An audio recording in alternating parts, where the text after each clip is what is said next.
The cost of film has been increasing year by year. There was a time you could get a roll of film for $5 USD. Now there is this, Lucky 200. The aim was supposed to be for a $5 roll of film. To order this film, you will need a Chinese friend. And what you're going to need from them is to go on to Jingdong, and I'll put a link in the description below, and they can order from China, get it delivered to either their friends or their family or to a depot, and then from there they will be able to go ahead and send to your home country, and all you will need to do is just wait and pick it up when it finally arrives. That's what I did. So the box, it looks like this. On the outside it translates to Lucky Super 200 color film, featuring 14 layers of advanced coating for superior color fidelity. Captures images with natural precision and a fresh sense of memory. Please read the instructions inside before use. Avoid high temperatures and develop promptly after exposure. So after I'd shot all the film, I took it to my local lab, Splendid Wellington, who went out of their way to help me with this project. The film was developed in the Noritsu V30.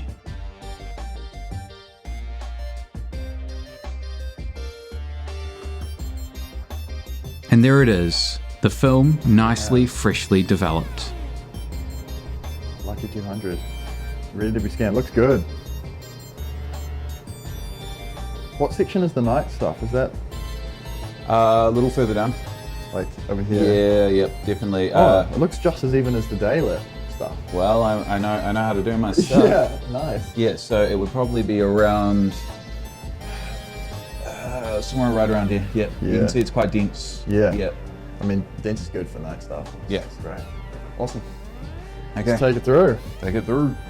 So what's the first thing I noticed about this film stock? It's a little pink. Not the traditional orange base you're used to, which is surprising considering the results I've got. But I'll get to that later. There is another film stock with a base like this, Alox Color Mission, the often forgotten new color film stock. These two have the same color base. What this means, I don't know, but I might come back to this later in the video. So how does this film look? I decided that it would be best to scan on everything that I could. So we scanned on the Fuji Frontier, the Noritsu, my Epson with its scanning software, and again with my Epson, and then converting to Negative Lab Pro. So, is there a difference between the scanners? The answer is 100% yes. Before I go heavily into the differences, I want to talk about one thing. Skin tones. As most of my shots are landscape photos, as that's what I predominantly shoot, I saved the last two photos to take some shots of Michael, who works at Splendid. He was kind enough to be my test subject for these. These photos are just to give you an idea of how this film handles skin tones. With this first photo, it was taken indoors.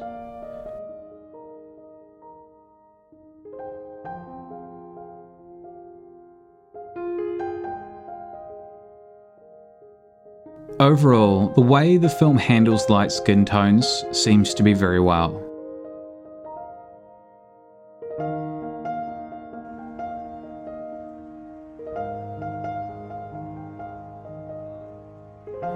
Now with this next shot, I think the issue was the meters, as he's in the center of the image and the camera's meter is center weighted. It metered for his bright white shirt, so we end up with this contrasty image. But that's okay, because it's a contrasty scene regardless. What impresses me is that the background still has some detail, and likewise the highlights don't blow out. So for those that shoot portraits in contrasty scenes, this film stock will more than handle them. Now let's review the photos that I took. As I mentioned in my last video, the day started off very grey. So how does this film handle this kind of lighting situation? And is there any difference between the scanners? So here's 3 photos that I chose. Those were scanned on the Fuji Frontier. Now here's the same photos on the Noritsu. I really like this film stock. I don't like the way the Noritsu handles the cloudy photos at all. There are some very strong casts there. Now let's compare Frontier versus Negative Lab Pro. Negative Lab Pro's default setting is to emulate the Frontier. Are they the same? You can see that with the true Frontier, there is also some gamma compensation in the shadows in the Frontier photos. Whereas the Negative Lab Pro has a wider range of colours and a much more high degree of contrast. As for the Negative Lab Pro versus the Epson scanner, you can see the Epson scanner clearly struggles with the mask and it has incredibly strong magenta shifts that you would need to correct for. If I was living somewhere cloudy based on these 4 example photos, I would be saying to use either like the Frontier or Negative Lab Pro if you do home scanning, as those will create the best scans to start from if you like to alter your work. Though the more I look at the second photo, the more I'm leaning towards Negative Lab Pro. However, if we look at the sunny daytime shots, the colours that come through on the scans are an entirely different story. Again, I really like the Frontier here, but the Noritsu looks really good here too. A bit of a magenta in the highlights, but not unpleasing. And the blues are a little more aqua, but that's a look. Yeah, the Epson looks meh, to say the least. To save the cost, the Epson is what I normally use, but in this instance, it would require work. The Negative Lab Pro does look really good, a little sharp and contrasty, though a little too sharp, and what I mean by that is, I like my work a little more dreamy, and I don't associate dreaminess with sharpness. So if we jump along to the shot of my RB, one thing to note is that both the Frontier and the Noritsu are causing you to lose highlights. Whereas both scans on the Epson have way more colour in the sky. And if you look at the Frontier and the Noritsu, both of them have a cast to them. Whereas Negative Lab Pro is quite balanced. One thing to keep in mind with this video is that the film is consistent with its latitude and sharpness. However, film scanning, not so much. Each scan, even on the same machine whilst often having certain traits, you can see that with this image, that this time the Frontier has kept the sky intact, as much as the flat Epson scan. The Noritsu, on the other hand, is a little dark and of course a little too green. I think it's safe to say at this point, if a lab has the Noritsu, they will have to do some more adjustments. But also, your scans may not have the most consistent outcomes all the time because it doesn't have that orange base and instead has that magenta base. Now, if we look at these set of forest photos, you can see what I mean again by the semi-inconsistency. This time the Frontier has the most contrast and sharpness, more so than Negative Lab Pro. Though the Noritsu, as always, has a less than desirable cast with this film stock. As for the Epson, do I need to say anything else? Okay, so this lake shot in the Botanic Gardens, I've shot before, as you can see by these 2 other photos I've taken here previously. What a difference you can get between certain colour film stocks. The middle photos and the left were on the Frontier, and the one on the right, however, was on my Epson, which was a far flatter photo. I'm showing you these photos here just so that you get an understanding that depending on one, the color film stock, but also your scanning method, you're going to get quite different outcomes. And I think that's really important to see. Now, continuing on with my comparisons with other times I've shot at certain locations. The photo on the right here was Pro Image 100 shot on my F1 and scanned on the Epson in the middle of summer 2 years ago. The middle photo was early summer last year on Portra 100T, a tungsten balanced film stock.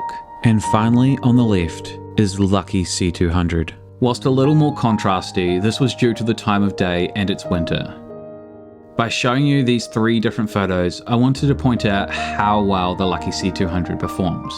Even in more contrasty lighting, it keeps highlight detail to a consistent standard worthy of being compared to Kodak. Now, if we wind back time for a second, the very first photos I took on the Lucky C200 was of this car. I hadn't planned to, but when I saw this car, I just had to take these snaps.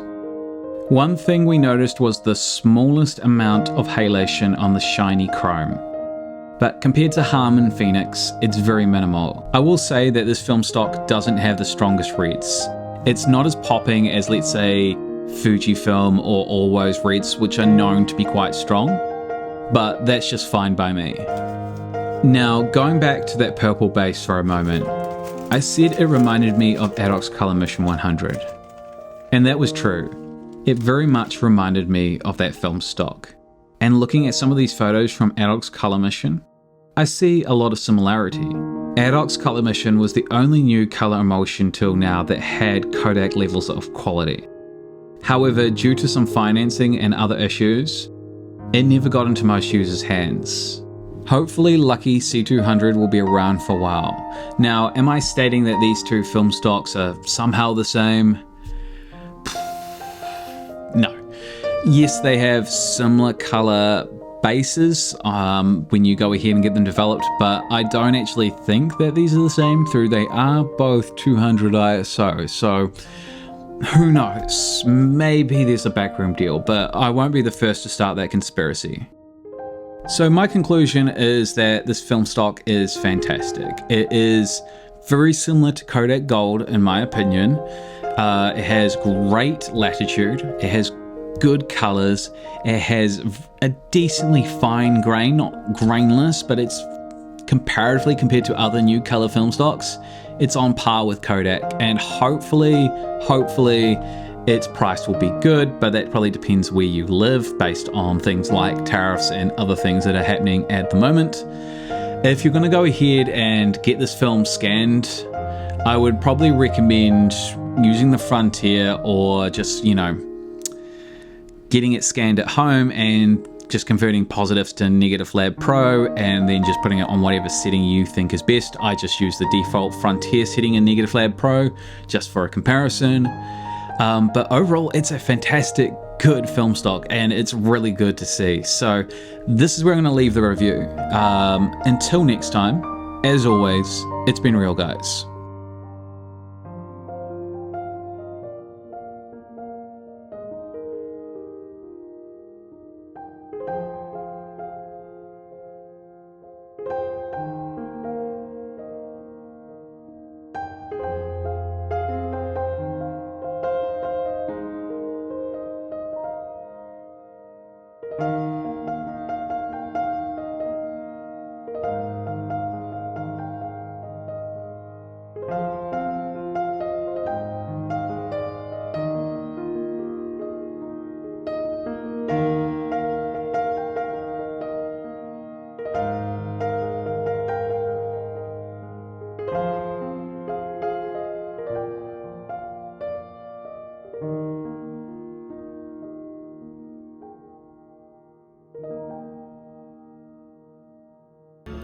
See you.